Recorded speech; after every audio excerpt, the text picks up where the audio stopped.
What is the first thing that I would do when starting a new agency or any business? These were literally my first steps. Figuring out the economics of the business, money in, money out, that's what a business is. Now I know that doesn't sound sexy, it's not client acquisition, it's not branding, it's not design, it's economics. It is a long forgotten art that, trust me, it has bitten me in the ass more times than I would like to admit.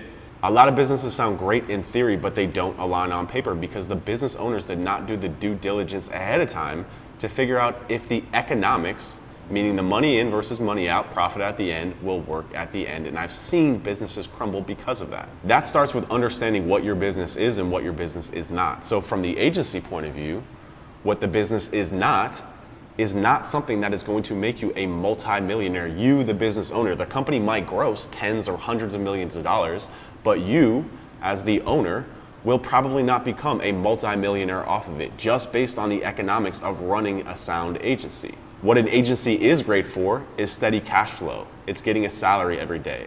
It's getting a good paycheck, something that you can baseline and project throughout the future. It's a great cash flow business. If you treat your agency like the people that you see on Instagram getting Lamborghinis and fancy cars and private jets and all that stuff, you're gonna suffocate the business. An agency requires cash flow to be plowed back into the business in order for it to function on a monthly basis. You can get a good paycheck from your agency, but that fully depends on how you manage your agency. And that's why I'm talking about economics as the first thing that I'm doing when restarting this agency. So what I'm literally starting by doing is laying out the capabilities of what I want to offer and crosswalk that with the capabilities of what I can do and what I need help with. So specifically for this agency, I'm standardizing my service. For example, I'm only doing search engine optimization. No design, no social media, no paid media, nothing, just search engine optimization. And within that scope of SEO, I'm highly specializing in what I'm offering. Right here is a breakdown of literally all the deliverables and the breakdown of that deliverable plus some links and some additional notes on that.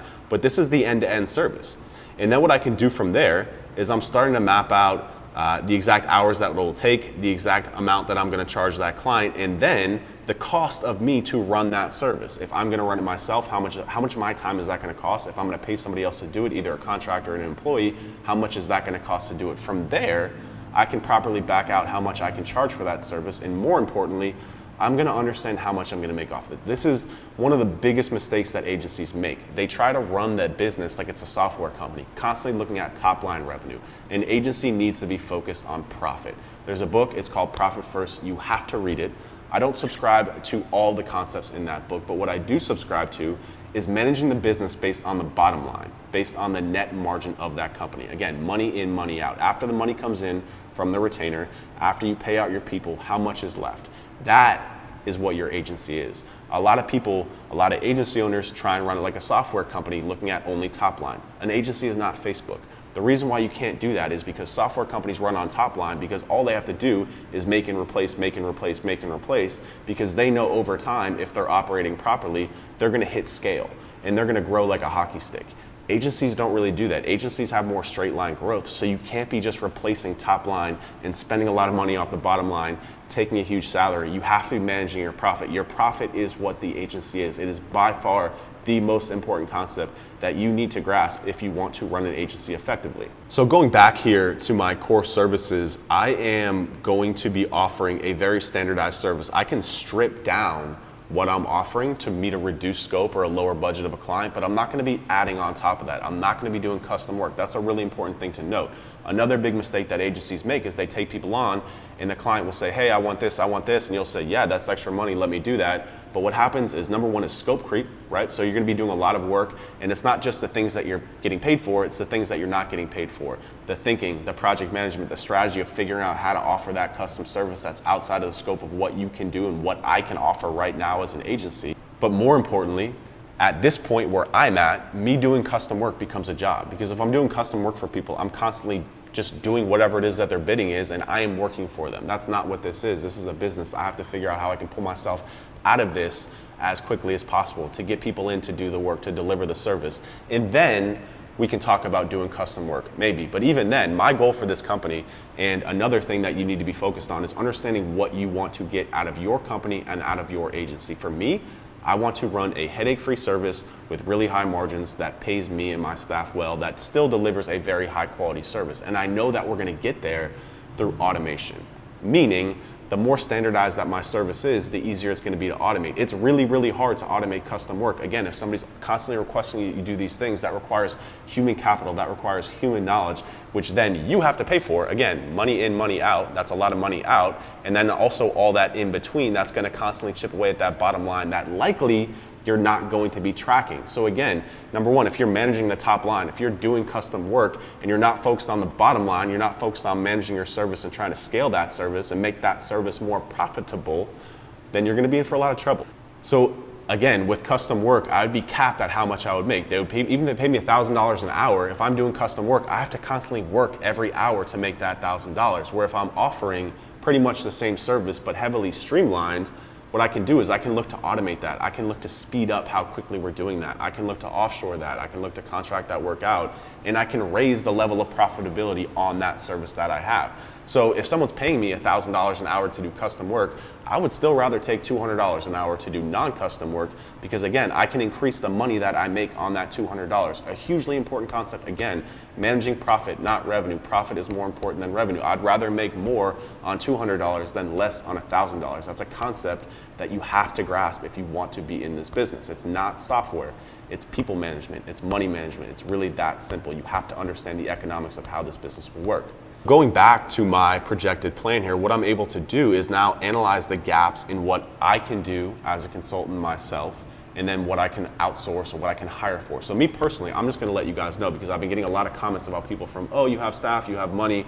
I don't have staff, it's just me, but I am going to hire people to do this because I don't want to do the work. And my time is most effectively spent getting new clients and optimizing this process, optimizing this service, and letting other people do the work for me. And the way that I run my service is every single thing that you see here in the spreadsheet has an SOP, it has a training done, which of course is all within the blueprint. All I gotta do is go find people, I'm using mainly Upwork, train them on how to do it on one very specific thing, and then just let them manage it. And I can focus on, again, going out and getting clients and building and running the business, not getting stuck in here doing the actual work, which again is another huge mistake that agency people make. They get stuck trying to run the service, and then they can't go out and do other things. You're an employee if you're doing that. If you're still delivering the service, you are an employee, you are a consultant, you do not have an agency. You've got to pull yourself out of that and focus on, again, managing that process, making that process more profitable, and then going and dumping more clients into that process. So that then, in regards to myself, another thing that somebody asked me about is how much I plan on making from this. I don't plan on taking a salary from this company, a dollar from this company for 6 or 12 months. Now, I'm very fortunate that I have a couple of other companies that make me significant income. I've also got income coming in from other sources, so I don't have to make money off this right now. However, I'm still treating this as if I were in this, and what I'm projecting is I put together basically an expense sheet that says for us to get to $1 million in revenue, which is my goal for this year, these are the expenses that I have. And it comes to about $17,000 a month in recurring. That's from potentially office rent, utilities, the different software that we need, to the people that I need to run this service. Again, pulling myself out of that. Then what I can look at here is, if that's my goal for what I have for expenses, I know those are gonna be costs coming up in the future. What I need to do is then dump enough clients on top of that, manage my profitability on that, and then me as the owner, you as the owner, where you get paid is at the profit after everything else is paid. Again, you can't be looking at, hey, we're doing $1 million in revenue, that means I can take 100 grand. No, you have to be looking at, hey, if we're doing $1 million in revenue, after all these things are paid, our expenses are $20,000 a month, that's about $250,000 a year's expenses. If that we were running at that high of margin, which we probably won't at 75% margin, then out of that 750 left, then I can start to determine what I would take from a salary out of that profit. Again, going back to that profit first mentality, not managing the business off the top line, but managing off the bottom line. So that's why all this economics, all this planning is so important. Understanding the money that's going to be coming in and what I'm going to be doing to make that money. How does that break down? Who do I need to hire? How many hours? What am I going to be paying them? Versus the money going out for all the other expenses coming out of the company, maybe the rent, the internet, the software, all that stuff. After all that's done, projecting the profit. Again, too many people go back and they project revenue. We're gonna do $1 million, we're gonna do $5 million. That's software. That's not this line of business. This line of business, you should be talking about how much projected profit you're gonna be doing, because that's how much money you're gonna make, and that is how I'm gonna make money off of this. So, that's all I got for this week. That's what I spent pretty much my first week on building this agency. And the next week, we're going to be talking about some other things. We're going to talk about hiring. We're going to be talking more specifically about the service. But again, I really wanted to drive this point home.